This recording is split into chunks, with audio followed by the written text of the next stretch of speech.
Hey guys, welcome back to Crazy Gamers. Today I'm gonna show you how to reset Real Boxing 2. If you are new to this channel, make sure to subscribe our channel and don't forget to hit the bell icon to be updated with our new videos. So without any further ado, let's get started. First of all, make sure you have downloaded the right application. After that, open it. Next, you have to click on your profile.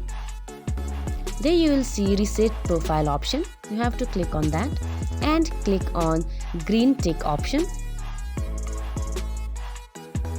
And again you have to select green tick option. And now your account is reset. So this is how you reset your account in Real Boxing 2. I hope you find this video very helpful. If so, don't forget to give us a big thumbs up and we'll see you in next video. Till then, have a good day. Bye bye.